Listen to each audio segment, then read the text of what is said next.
மீஷோல 10,000 பேருக்கு மேல வாங்கின ப்ராடக்ட் தான் நம்ம பாக்குறோம். இது வந்து டிராவல் பேக்காவும் யூஸ் பண்ணிக்கலாம், நம்ம வந்து ஹேண்ட் பேக்காவும் யூஸ் பண்ணிக்கலாம். ஜஸ்ட் வந்து ப்ரீபெய்ட் புக்கிங் பண்ணும்போது ₹311 தான் வருது. பாருங்க, இந்த மாதிரி நீங்க யூஸ் பண்ணும்போது இது வந்து உங்களுக்கு ஹேண்ட் பேக்கா இருக்கும். ஹேண்ட் பேக்கா இருந்தாலுமே உள்ள வெளியே எல்லா பக்கம் உங்களுக்கு வந்து பாத்தீங்கன்னா அங்கங்க வந்து ஜிப் கொடுத்துருக்காங்க. குவாலிட்டி செம சூப்பரா பக்காவா இருக்கு. இதை வந்து டிராவல் பேக்கா எப்படி எக்ஸ்பெண்ட் பண்றதுங்கிறதும் நான் சொல்றேன். இது வந்து நீங்க லிங்க் வேணும் அப்படின்னா இன்ஸ்டால் லிங்க் கமெண்ட் பண்ணுங்க, ஆட்டோமேட்டிக்கா லிங்க் உங்களுக்கு இன்பாக்ஸ்க்கே வந்துரும்.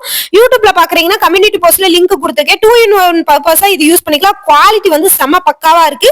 இந்த மாதிரி ப்ராடக்ட்ஸ் வந்து மீஷோ விட கம்மி விலையில இருக்கிற ப்ராடக்ட்ஸ் நம்ம லாங் வீடியோ போட்டிருக்கோம். அந்த வீடியோ இந்த வீடியோ கீழே டாக் பண்றேன், பார்த்துட்டு உங்களுக்கு பிடிச்ச ப்ராடக்ட் நீங்க வாங்கிக்கலாம். லாங் வீடியோ கீழே இருக்க, மறக்காம அதையும் பாருங்க. இந்த மாதிரி புது புது ஆஃபர் பார்க்கணும் அப்படின்னு நினைச்சீங்கன்னா நம்ம பேஜை மறக்காம ஃபாலோ பண்ணி வச்சுக்கோங்க. தொடர்ந்து நம்மளுக்கு வந்து பாத்தீங்கன்னா கலெக்ஷன்ஸ் எல்லாமே உங்களுக்கு வந்து வந்துகிட்டே இருக்குங்க. மீஷோவை பொறுத்த வரைக்கும் நிறைய ப்ராடக்ட்ஸ், ரிவ்யூ ப்ராடக்ட்ஸ் எல்லாமே நம்ம கொடுத்துக்கிட்டே இருக்கோம். இன்ஸ்டால லிங்க் கமெண்ட் பண்ணுங்க, லிங்க் உங்களுக்கு வந்துடும். யூடியூப்ல